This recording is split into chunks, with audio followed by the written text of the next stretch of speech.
여러분과 말씀을 나누기를 원합니다. 요 근래 인터넷 뉴스에 한 가지 사진을 보게 됐습니다. 그 사진의 위치는 제가 살던 고향 시골 거창군 거창읍 어디 면의 논이었습니다. 그 논 위에 하나의 큰 물체가 있었습니다. 그 물체는 다름 아닌 오물풍선. 여러분들 잘 아십니까? 예, 북한에서 보내는 오물풍선이 거창에 떨어질 동. 거창이 어디냐면 여러분들 잘 아시죠? 이 경상남도 위쪽에 있습니다. 예, 북한에서 날아와 가지고 거기에 떨어지고 경기도 지역에 뭐 수십 개 떨어지고 여러 가지 말들을 하면서 인터넷에 많은 이야기들이 떠돌아다니는 오물풍선 사건이 있었습니다. 오물풍선 사건에 뭐 여러 가지지만 그 오물풍선 안엔 어떤 곳은 진짜 오물이 우리가 말하는 인분도 들어있다 그랬고 어떤 곳은 정말 북한에 있었던 쓰레기들이 많이 들어가 있었다라고 말합니다. 그래서 우리 남쪽에서 그것에 대한 대응으로 북한에게 이제 아주 따가운 맛을 보여줘야 되겠다 해서 우리도 풍선을 보냅니다. 우리 풍선 안에는 1달러짜리 2,000개 그리고 뭐 임영웅이라는 그분의 트로트 음악을 넣은 USB 그리고 여러 가지 삐라들을 넣어가지고 보냈다고 합니다. 어떤 사람은 오물을 집어 던지는데 어떤 사람은 거기다 돈을 넣어서 그것도 MZ세대는 아닌 것 같아요. 그 보내는 사람이 우리 아주 임영웅이라는 사람 유명한 트로트 음악을 보내주었다라고 합니다. 참 이 사건을 보면서 여러 가지 생각이 듭니다.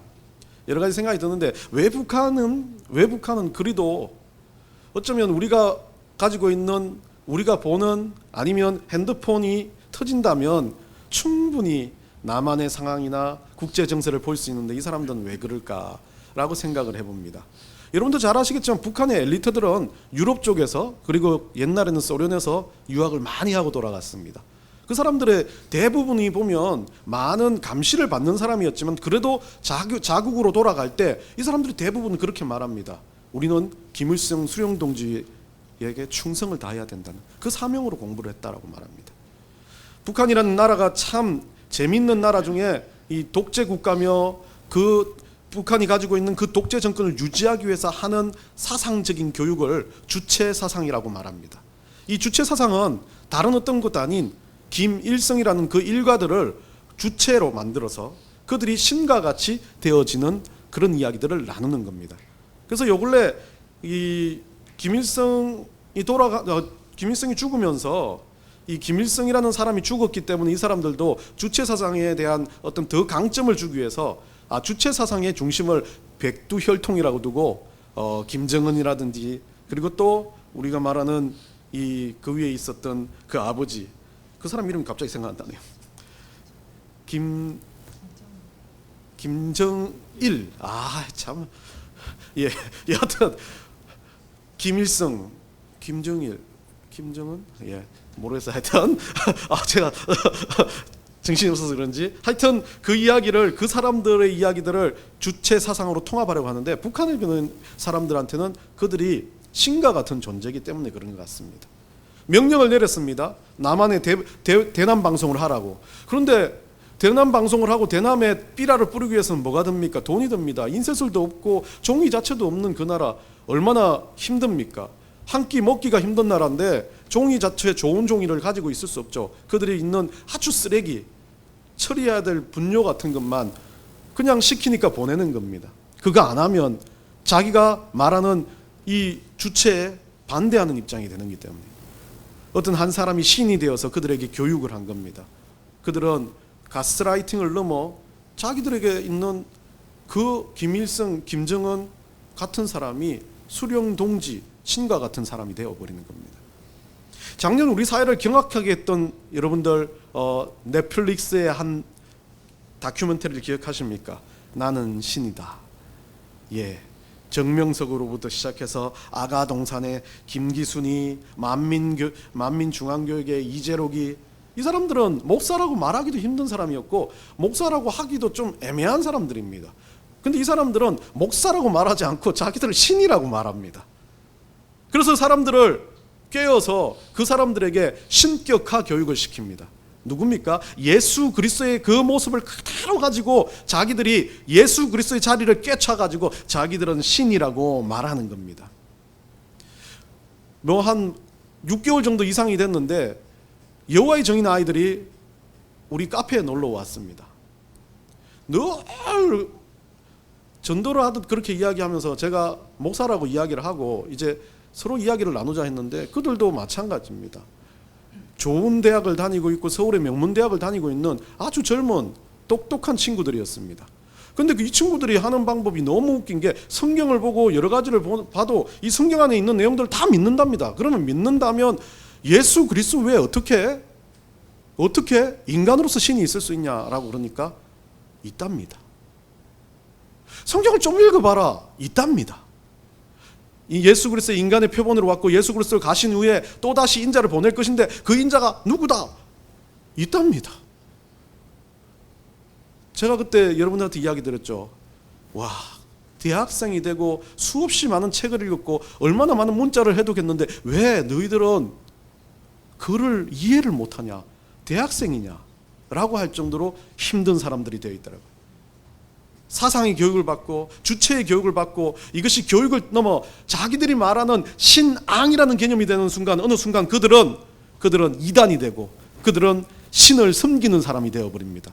다른 말로 하면 우리 하나님께서 아주 강력하게 우리에게 그것에 대해서 꼭 집어 범죄라고 말하시는 우상을 섬기는 사람들이 되어버립니다.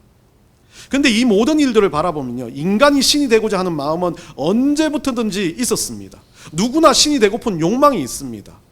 그런데 그 욕망을 드러내고 그 욕망을 만들어내는 건 어찌 보면 하나님을 믿지 않는 존재들은 자기가 신이 되고 싶다는 마음이 너무나 많이 들 겁니다. 그 신이 된다면 모든 것을 할 수 있다는 생각이 들기 때문에 그렇죠. 성경에서도 마찬가지입니다. 인간이 이 욕망을 그대로 창세기에서 이야기하고 있습니다. 창세기 11장 4절 한번 읽어보겠습니다. 우리 나같이 읽습니다. 시작. 또 말하되 자 성읍과 탑을 건설하여 그 탑 꼭대기를 하늘에 닿게 하여 우리 이름을 내고 온 지면에 흩어짐을 면하자 하였더니, 자 창세기 11장 4절은 바벨탑을 쌓는 사건입니다. 인간들이 하나님을 향해서 처음으로, 물론 앞쪽에도 반기가 있고 하나님에 대한 마음이 조금 섭섭한 면도 있었겠지만 하나님의 적극적으로 인간의 의지를 가지고 도전하는 첫 번째 장면입니다. 이 장면을 보면서 많은 사람들은 우리 인간이 신이 되고자 하는 이야기들을 합니다. 하나님과 똑같이 되고자 했다라고 많은 목사님들이 설교를 합니다. 그런데 똑같이 되고자 했던 내용은 안 나와 있습니다. 뭐라고 되어 있습니까? 중간에 보면 우리 이름을 내고라고 되어 있습니다. 우리 이름을 내겠다라는 거죠. 이들이 바벨탑을 쌓아서 하나님이 있는 장소까지 올라가고자 했던 이유는, 이들의 가장 중요한 이유는, 그 꼭대기를 하늘에 닿게 하고자 하는 이유는 자기 이름을 내고 싶었다는 겁니다. 다른 말로 하면 자기가 가지고 있는 권위나 권세, 욕망을 하나님 앞에서 하나님과 똑같은 위치에 드러내고 싶었다는 겁니다. 이 우리 이름을 내고의 그 히브리어 단어를 직역하면, 그리고 우리는 우리를 위하여 한 이름을 만들자라는 뜻입니다. 우리를 위하여 이름을 만들자, 우리를 위하여 무언가 하나님하고 똑같은 상황을 만들어 놓자는 이야기입니다. 다른 어떤 이야기도 아닌, 하나님과 동일해져 나도 신이 되고자 하는 욕망은 어디에서 출발합니까? 내가 가지고 있는 명예와 권세가 더 중요하다는 생각으로부터 출발합니다. 그래서 그것을 하나님과 똑같은 자리에 두는 겁니다. 여러분들 요즘에 우리 아이들 키울 때 가장 중요한 핵심이 뭡니까? 국수형, 과외하고 공부하고 대학 좋은 데 가고, 그렇게 좋은 것들을 우리가 바랍니다. 그런데 어느 순간 이것이 나의 인생의 목표가 되어버립니다. 뼈가 빠지게 일해서 우리 아이들 공부시켜서 대학 보내는 것, 그거 하나가 내 인생의 가장 큰 목표입니다. 그게 이단이 되어버리죠. 그게 우상이 되어버립니다. 그렇게 투자한 만큼 아이가 따라가지 않으면 절망하고 좌절합니다. 왜요? 내 욕망에 다른 이름을 두고 우리 아이를 공부시키는 우상을 만들어버린 겁니다. 여러분, 신이 되겠다는 의미는요, 진짜 신이 되어서 내가 세상을 떵떵거리고 다스리겠다는 의미 아닙니다. 내 욕망과 내 권세와 내 생각에 빠져가지고 신앙을 바라보지 못한다면 그것 자체가 우리의 그리스도인으로 봤을 때는 신을 만들어버린 겁니다. 내가 신이 된 거죠. 하나님과 똑같아진 겁니다. 하나님 왜 내 것이 더 중요한데요? 내가 믿는 하나님, 그렇게 우리가 찬송에도 불렀고 우리가 앞에 찬양할 때도 불렀어요. 우리 하나님이 하나님께 영광이 되고 나는 아무것도 아닙니다라고 고백하지만 어느 순간 나는 내 식대로 내 뜻대로 하나님 없어도 돼요 라고 말한다면 그게 신이 아니고 뭐겠습니까? 우리가 정말 조심해야 될 문제 중에 하나입니다. 신이 안 된다고 해서 나는 막 이단이 안 되고 그렇게 세상 사람들처럼 하나님의 중심으로 내가 사는 것처럼 이야기하지만 내 욕심, 내 욕망, 내 의지를 그대로 갖고 산다면 그건 하나님 앞에서 내가 신이 되어버린 겁니다. 우리는 늘 말합니다. 우리 인생을 하나님께서 주신 거라고요. 하나님께서 선물로 주신 거라고 말합니다. 이 선물을 받은 자가 내 것을 제대로 쓰지 못한다면 문제가 될 수 있습니다. 그래서 우리는 신약에서도 말하되 청직이라 말합니다. 하나님께서 주신 것을 우리는 하나님 것에 대해서 우리의 삶을 살아드림으로 하나님 것을 인정하게 만드는 겁니다. 그런데 그런 삶이 아니라 내 식대로 산다면 거기 하나님과 다를 바 뭐가 있습니까? 우리 하나님 없는데. 창세기 9장 7절에 보면 이 노아의 후손들이 어떤 언약을 받았냐면 너희가 생육하고 번성하고 땅에 가득하여 그 중에서 번성하라고 말합니다. 이 창세기 11장 4절을 보면 이해가 안 됩니다. 얼마나 평화로웠겠습니까? 전쟁도 없고 그들에게는 너무나 좋은 환경, 에덴 동산에서 쫓겨났긴 했지만 그래도 하나님께서는 그들을 살게끔 해주셨습니다. 지금처럼 질병도 많지 않았습니다. 나이도 많게 오랜 세월을 살 수 있는 그들이 왜 꼭 저랬겠냐. 그리고 이름을 내고 그 뒤에 나오는 말을 본다면 흩어짐을 면하자 하였더라라고 말합니다. 이들한테 무슨 두려움이 있었겠습니까? 오늘날 우리로 봐서는 이들은 근심 걱정 없을 것 같지만 이들한테 두려움이 있었습니다. 그 두려움은 흩어지는 거였습니다.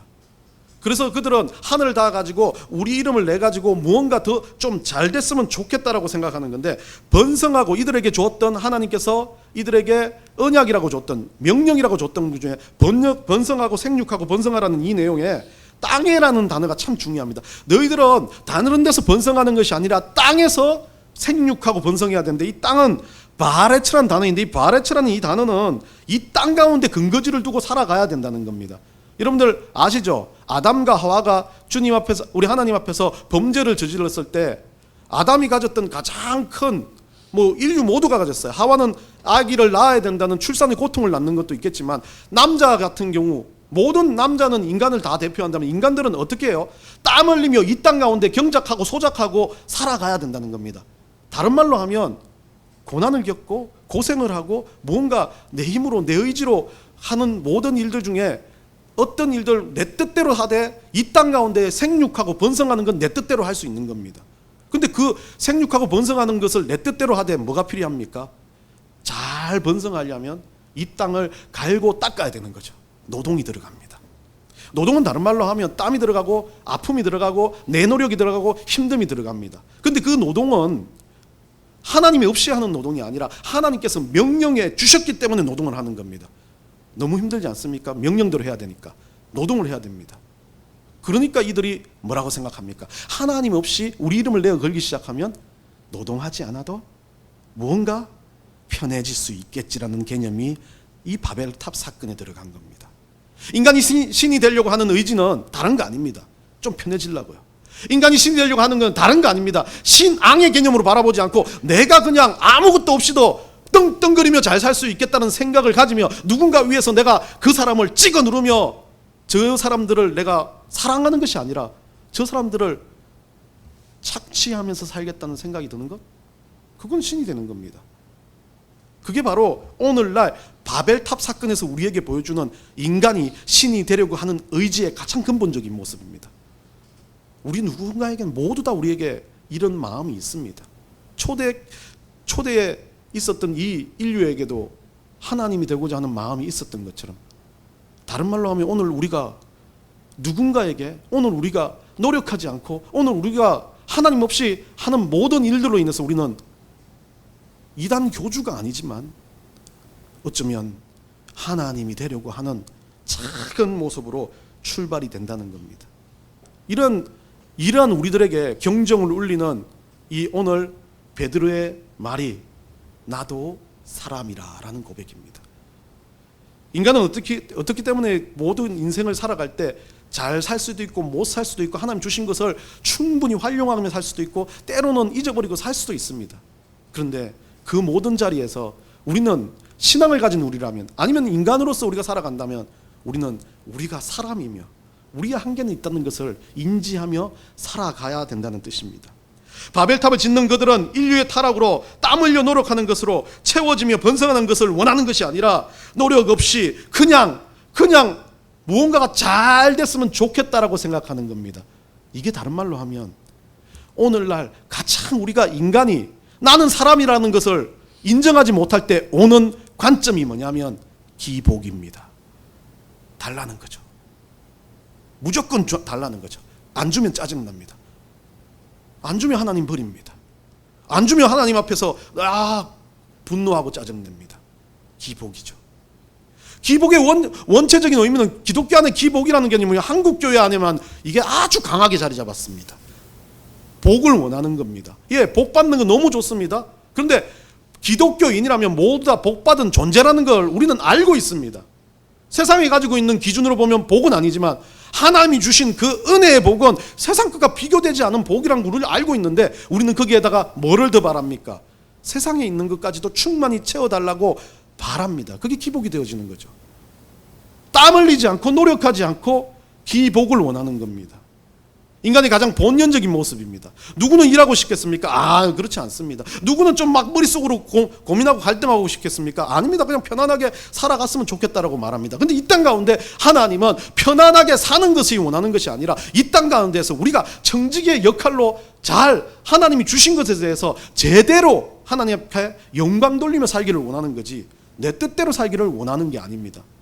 내 뜻대로 살려고 하고 내 마음대로 살아지려고 할 때 우리 하나님은 우리에게 다시 한번 이 말을, 이 베드로의 고백을 상기시켜 주시는 겁니다.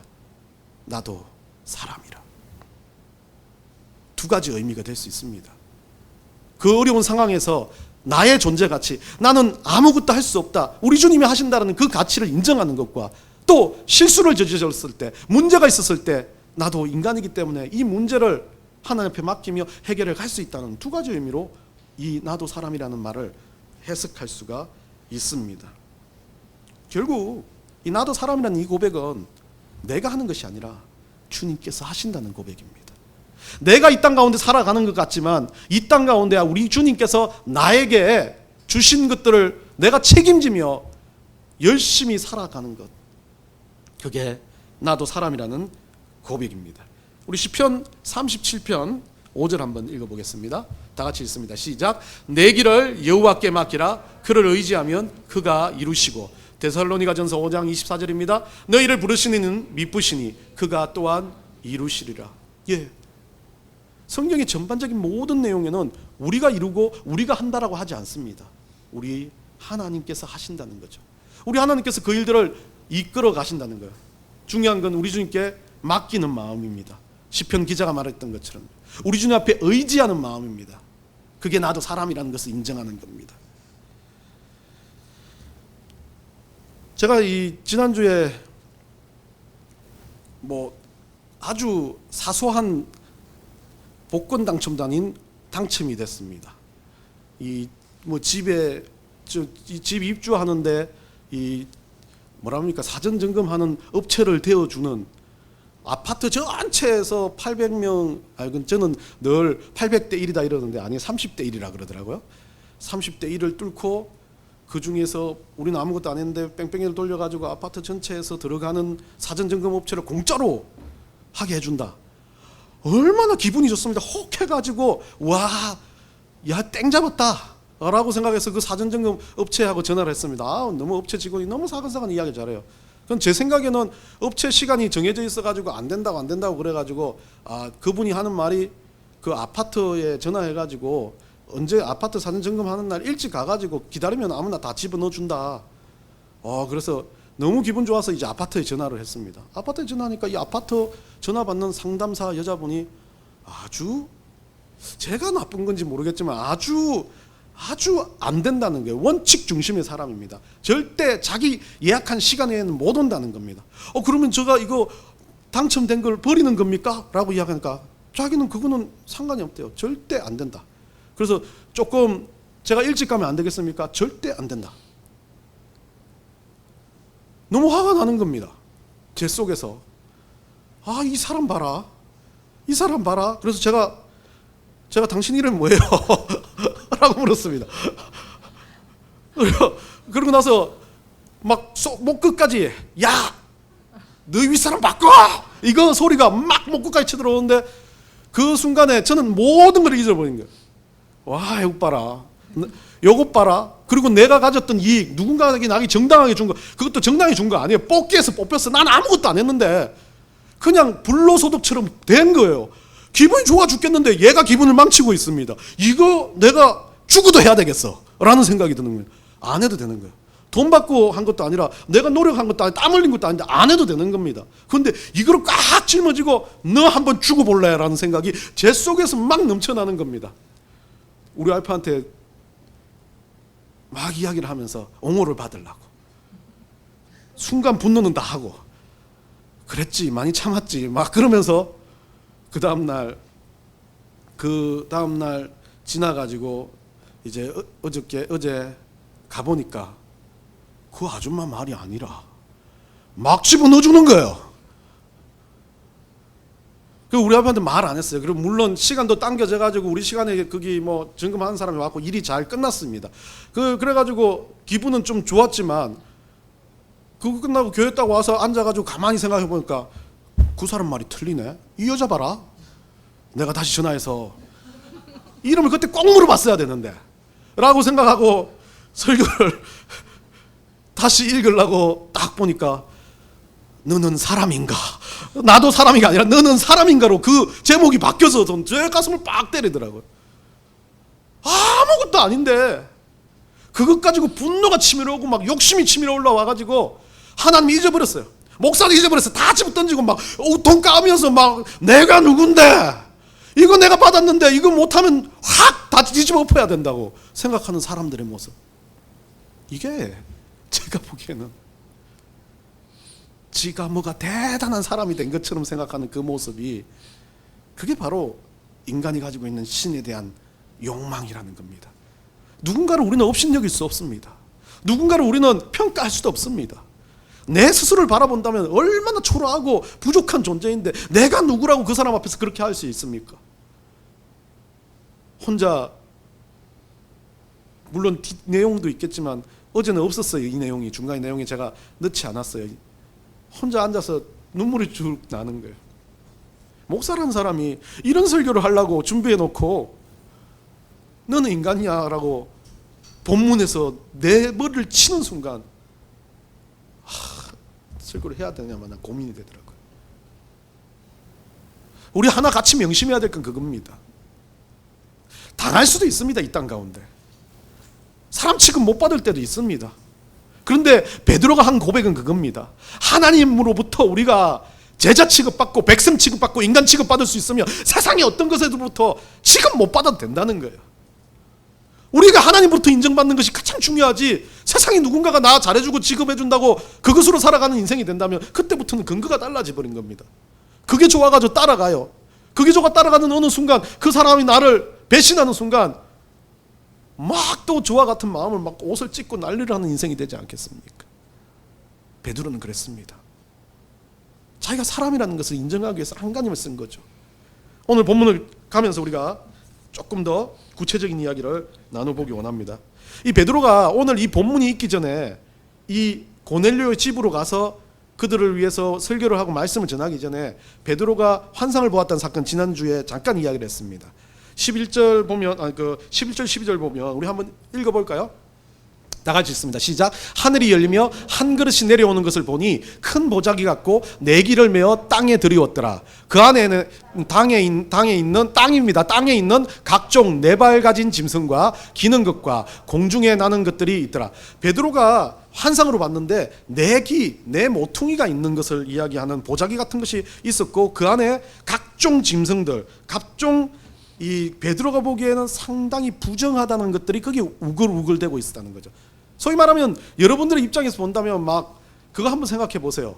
보자기가 큰 보자기가 있는데 거기 안에 바퀴벌레가 우글우글 한다고 생각하면 그 정도로 혐오스러울 정도예요. 이스라엘 민족들, 유대인들에게는 부정한 것에 대한 이런 혐오함이 있었습니다. 성스러운 것과 부정한 것에 대한 이분법적인 요소가 있었습니다. 유대교는 그래, 유대교 전통이 그랬습니다. 그래서 이 성전 같은 경우 과거 우리 한국 교회도 그런 잔재가 좀 남아 있었습니다.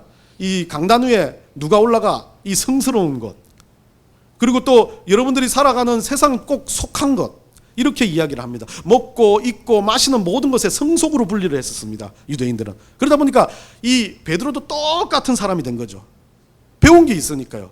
주체 사상을 배웠기 때문에 그것이 들어왔습니다. 유대교 전통을 배웠기 때문에 들어와 있는 거죠. 그래서 자기도 그 안에서 뭔가 생각지 않고 이것들이 속되다라고 생각하고 아우 너무 속되다라고 이야기합니다. 여기서 내라고 적혀 있는 내기퉁인데요. 내라는 단어는 성경에 참 중요한 단어인데 이 데사레스라는 단어의 이 역격입니다. 그렇기 때문에 내라는 것이 저 사방을 의미하는 거죠.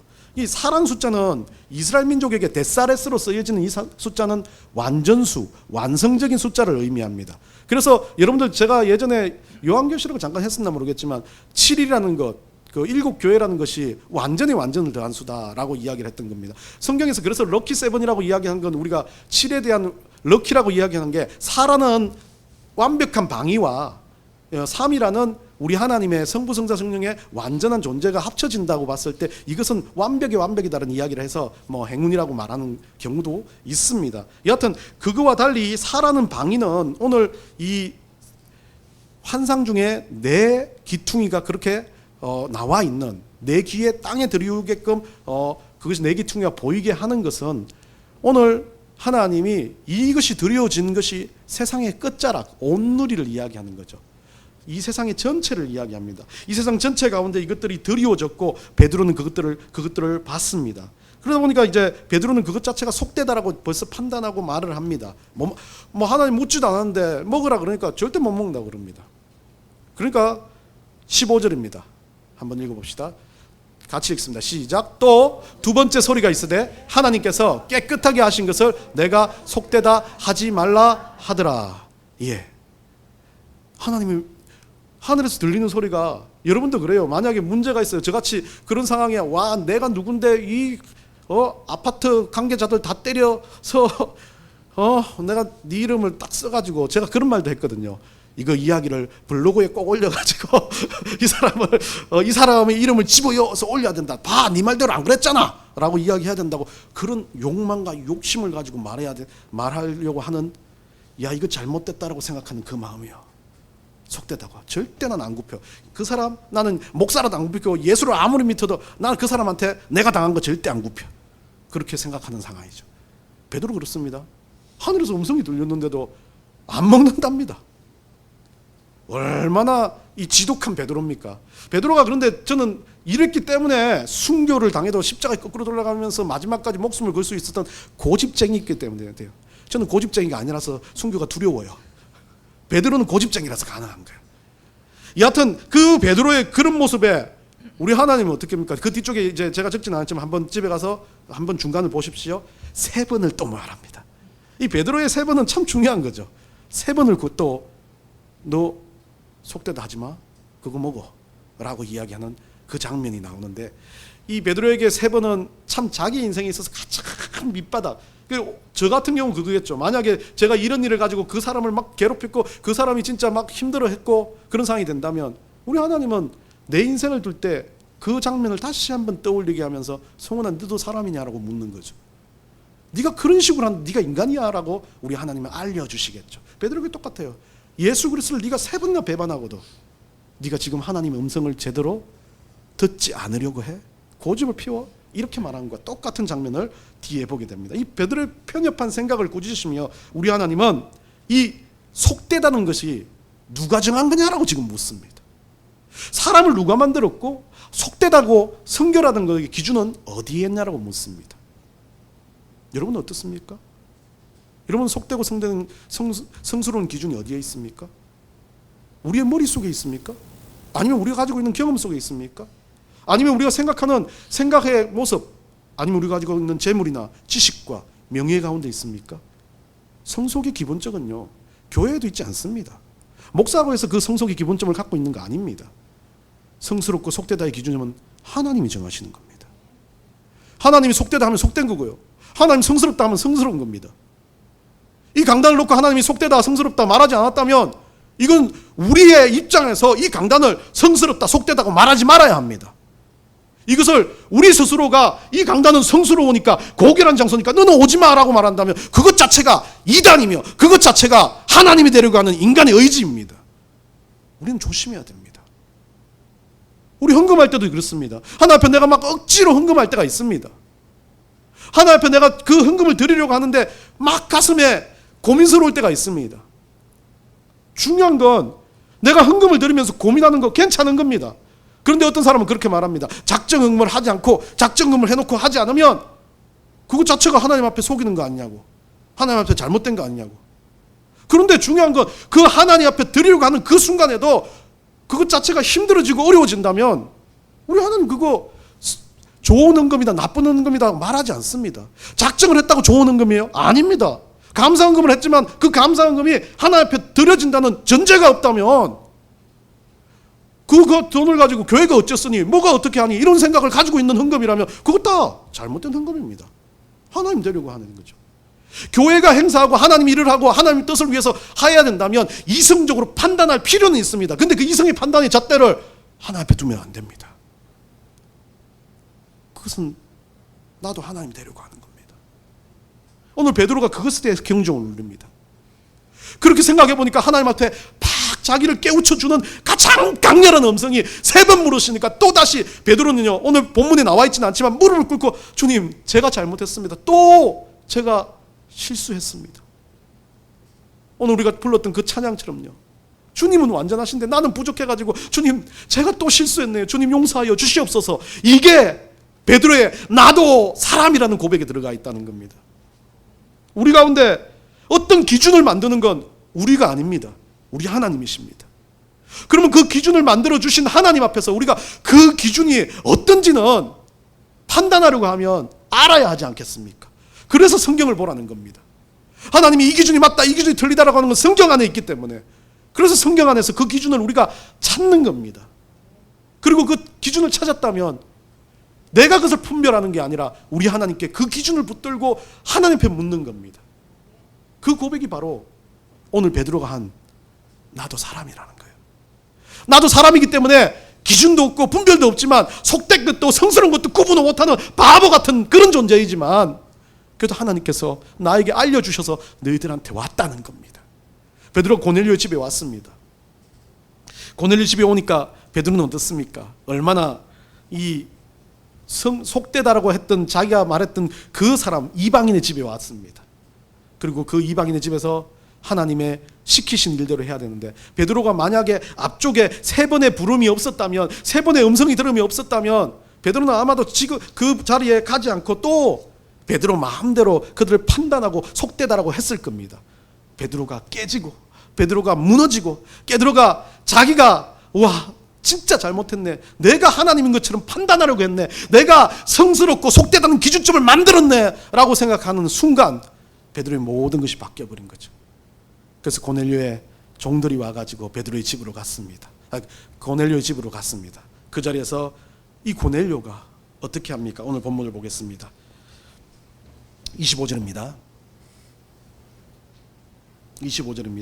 25절 한번 읽습니다. 시작. 마침 베드로가 들어올 때 고넬료가 맞아 발 앞에 엎드려 절하니.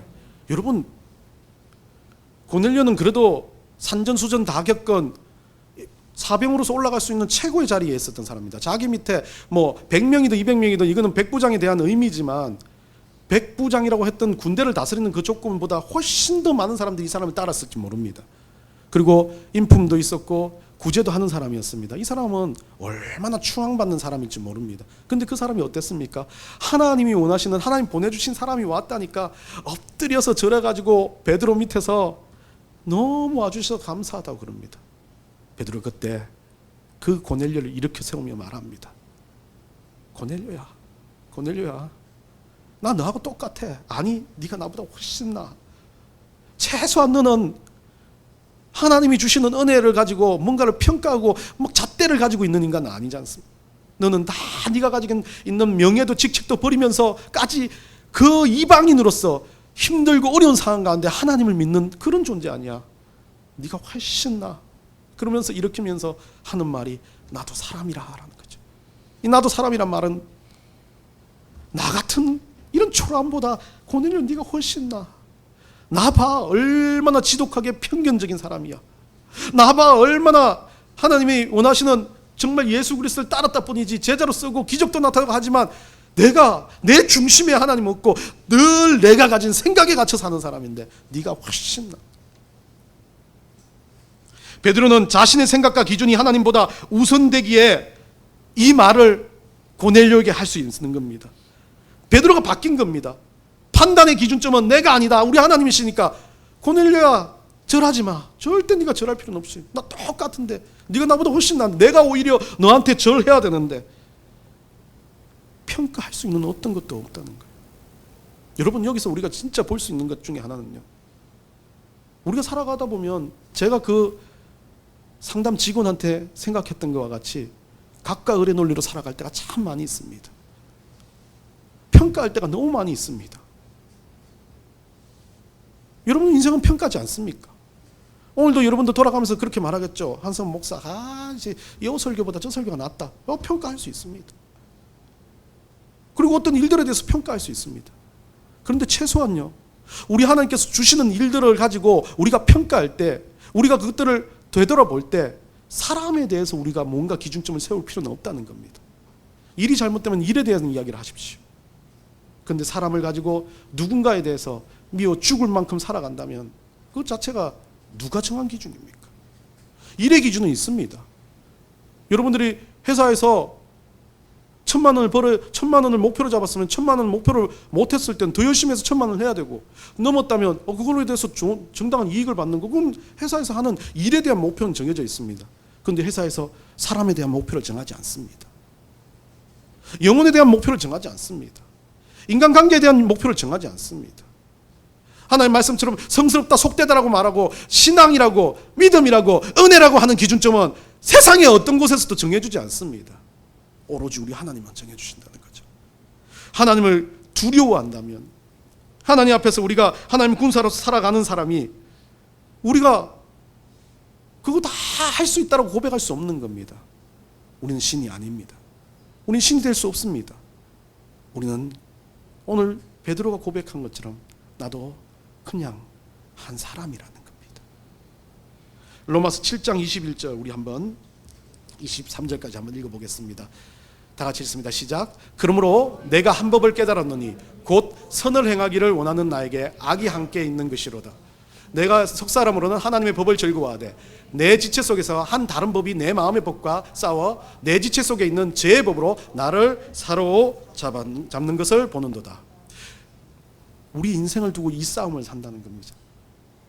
우리가 사람이 되기 위해서, 진짜 하나님이 원하시는 백성이 되기 위해서 내 속에서 악한 한 법이 일어나요. 욕되고 부정적이고 문제가 되고 누군가를 무시하고 내 행동에 대해서 돌아보지도 않고, 그리스도인이라면 이 법과 싸우는 하나님의 법이 있어야 된다는 거예요. 하나님의 법이 즐거워지면 이 법을 이길 수 있다는 겁니다. 오늘 베드로가 한 고백은, 나도 사람이라고 말한 건 나는 하나님의 고백을 즐거워하겠습니다라는 고백과 같은 겁니다. 베드로가 한 이 고백은 하나님, 내가 오늘도 하나님의 기준점으로 살기 위해서 안간힘을 쓰겠습니다라고 같은 겁니다. 우리는 어떤 존재들입니까? 나도 사람이라 말할 수 있는 존재입니까? 우리는 그렇게 말하면서도 욕심 부립니다. 실패할 수도 있습니다. 어떤 일들에 대해서 잘못된 편견을 가질 수도 있습니다. 내가 누군가의 상처를 줄 수도 있습니다. 그런데 나도 사람이라고 고백하는 사람은, 베드로라는 사람은 그 잘못된 편견이 은혜로 향한 출발점이 됐습니다. 하나님의 기준점을 발견하는 시작점이 되었다는 겁니다. 하나님께서 우리에게 지시하사 우리는 그 누구도 평가할 수 있는 존재는 아닙니다. 우리들의 생각에 빠져 살아서도 안 되는 인생들입니다. 하나님의 기준을 선명하게 바라보며 말씀 가운데서 내가 왜 사람인지를 궁금해하고 내가 왜 사람이 되어야 하는지 하나님이 사람에 대한지를 깨달아서 우리는 살펴야 됩니다. 그때 우리 가운데 우리 하나님께서는 우리를 통해서 고넬료와 같이 베드로와 같이 하나님의 역사를 일구어 가시는 일들을 함께 우리를 통해서 이루어 가실 겁니다.